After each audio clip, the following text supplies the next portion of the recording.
Olá, meus queridos irmãos, a graça e a paz do nosso Senhor Jesus Cristo. Vamos dar sequência à nossa série devocional, hoje no livro de Atos, no capítulo 2. Vamos ler dos versículos 22 até o final do capítulo 2, até o versículo 41. Não é até o final do capítulo 2, ainda tem mais um textinho aqui, né? Vamos lá. Versículo 22, Israelitas, ouçam estas palavras, Jesus de Nazaré foi aprovado por Deus diante de vocês por meio de milagres, maravilhas e sinais que Deus fez entre vocês por intermédio dele. Como vocês mesmos sabem, este homem lhes foi entregue por propósito determinado e pré-conhecimento de Deus, e vocês, com a ajuda de homens perversos, o mataram, pregando-o numa cruz.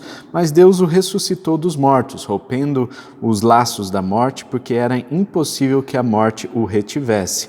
A respeito dele, disse Davi: Eu sempre via o Senhor diante de mim, porque ele está à minha direita, não serei abalado. Por isso meu coração está alegre e a minha língua exulta. O meu corpo também repousará em esperança, porque tu não me abandonarás no sepulcro, nem permitirás que o teu santo sofra decomposição. Tu me fizeste conhecer os caminhos da vida e me encherás de alegria na tua presença. Irmãos, posso dizer-lhes com franqueza que o patriarca Davi morreu e foi sepultado, e o seu túmulo está entre nós até o dia de hoje. Mas ele era profeta e sabia que Deus lhe prometera sobre juramento que colocaria um dos seus descendentes em seu trono. Prevendo isso, falou da ressurreição do Cristo, que não foi abandonado no sepulcro e cujo corpo não sofreu decomposição. Deus ressuscitou este Jesus e todos nós somos testemunhas desse fato. Exaltado à direita de Deus, ele recebeu do Pai e do Espírito Santo prometido e derramou o que vocês agora veem e ouvem. Pois Davi não subiu aos céus, mas ele mesmo declarou: O Senhor disse ao meu Senhor: Senta-te à minha direita até que eu ponha os teus inimigos como estrado para os teus pés. Portanto, que todo Israel fique certo disso. Este Jesus a quem vocês crucificaram, Deus o fez Senhor e Cristo. Quando ouviram isso, ficaram aflitos em seu coração e perguntaram a Pedro e aos outros apóstolos: Irmãos, que faremos? Pedro respondeu: Arrependam-se e cada um de vocês seja batizado em nome de Jesus Cristo para perdão dos seus pecados e receberão o dom do Espírito Santo. Pois a promessa é para vocês, para os seus filhos e para todos os que estão longe, para todos quantos o Senhor, nosso Deus, chamar. Com muitas outras palavras os advertia e insistia com eles: Salvem-se desta geração corrompida. Os que aceitaram a mensagem foram batizados, e naquele dia houve acréscimo de cerca de 3.000 pessoas. Meus irmãos, nós vamos falar aqui sobre a pregação de Pedro, uma pregação poderosa. Pedro trouxe uma mensagem que tinha um conteúdo, em primeiro lugar, cristocêntrico. Ele falou de Cristo do começo ao fim. Em segundo lugar, a mensagem de Pedro é uma mensagem que enfatiza a soberania de Deus e a presciência de Deus. Esta mensagem coloca Deus no seu devido lugar. Deus como soberano de toda a história, Senhor de toda a humanidade. Ele conhece todas as coisas e foi do plano dele que Jesus Cristo padecesse e ressuscitasse mais tarde. E em terceiro lugar, a pregação de Pedro enfatiza a ressurreição de Cristo, fato único, fato que nenhum outro grande líder religioso passou até hoje, né? Então você pega todas as outras grandes religiões do mundo, pega o grande líder que foi fundador dessa religião, nenhum outro passou pela experiência de ressurreição. Todos os líderes estão aí sepultados, estão mortos, os seus ossos estão ressequidos a 7 palmos do chão. No entanto, já Cristo, nós vemos ele ressuscitado e ele à destra de Deus, e de lá ele envia o seu Espírito Santo. Então nós temos aqui a pregação de Pedro que vai trazendo todo o encaixe perfeito da história de Cristo e vai trazendo também para aquelas pessoas que estavam ouvindo um caminho excelente, um caminho ao qual eles poderiam abrir os seus corações e receber essa palavra. A mensagem de Pedro nada mais é do que a história de Cristo. E por isso nós vemos o resultado poderoso dessa mensagem. E Pedro também usa alguns versículos do Antigo Testamento, especificamente de Salmos,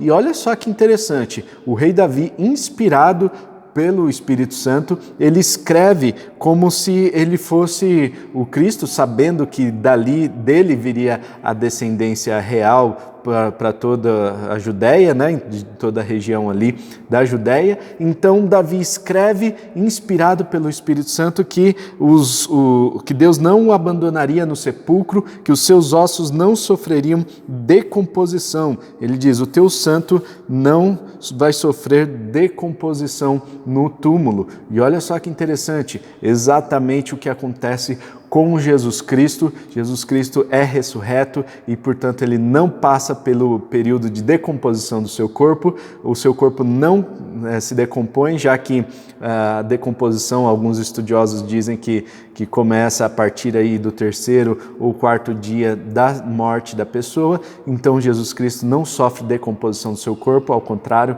ele passa pela ressurreição e sobe aos céus e está à direita de Deus. E dali ele derrama o Espírito Santo sobre aqueles que estavam ouvindo naquela época. E nós vemos aqui Pedro enfatizando esse derramamento do Espírito Santo, já que o evento Pentecostes foi algo realmente marcante para a igreja daquela época. As pessoas estavam vendo e muitos incrédulos ainda estavam olhando para aquela cena e dizendo que os apóstolos estavam bêbados, que as pessoas ali estavam mentindo acerca do que estava acontecendo, mas nada mais era do que a promessa sendo cumprida, a promessa que foi dada pelo profeta Joel lá no Antigo Testamento, e estava sendo cumprida o derramamento do Espírito Santo sobre aquelas vidas. E aí nós temos também o resultado dessa pregação. Se esta pregação foi cristocêntrica, enfatizou a soberania de Deus e enfatizou a questão da ressurreição de Cristo, nós vemos que ela trouxe um resultado contundente na vida daquelas pessoas. E no final da pregação, no versículo 37, diz que quando ouviram isso, as pessoas ficaram aflitas, ficaram aflitas em seus corações e perguntaram a Pedro e os seus apóstolos: irmãos, o que faremos? Então, o primeiro resultado de uma pregação cristocêntrica, de uma pregação que enfatiza a soberania de Deus e de uma pregação que valoriza a ressurreição, ou seja, de uma pregação poderosa, o primeiro resultado de uma pregação poderosa é uma reflexão genuína. Então, aquelas pessoas que estavam ouvindo a mensagem olharam para dentro de si e encontraram nelas erros, pecados. A palavra é aquela que nos confronta. Então, aquelas pessoas olharam para si e ficaram aflitas, angustiadas, porque começaram a refletir genuinamente naquilo que estavam fazendo.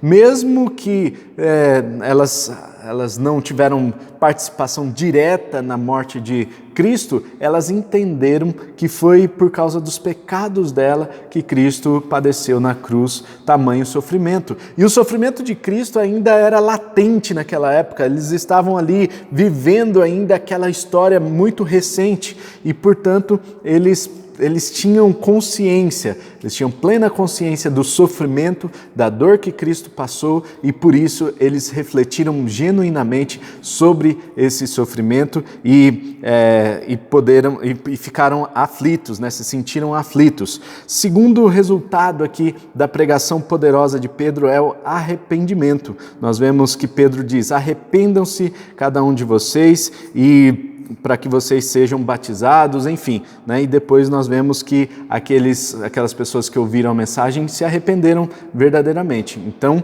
foi arrependimento. Terceiro resultado dessa pregação foi o batismo. O batismo e para que eles fossem perdoados, para que os seus pecados fossem perdoados. Então houve naquele momento da pregação poderosa um arrependimento que conduziu aquelas pessoas a um pedido de perdão e eles foram batizados e receberam perdão dos seus pecados. Em quarto lugar, o resultado dessa pregação poderosa resultou em dons do Espírito, né? Dons foram derramados sobre aquelas pessoas. Diz o texto ainda aqui no versículo 38, e receberão o dom do Espírito Santo. Para que eles recebessem o dom, era necessário que eles se arrependessem, para que eles fossem batizados, era necessário também que eles refletissem sobre aquilo que estavam fazendo. Eles fizeram tudo isso e provavelmente receberam aí muitos dons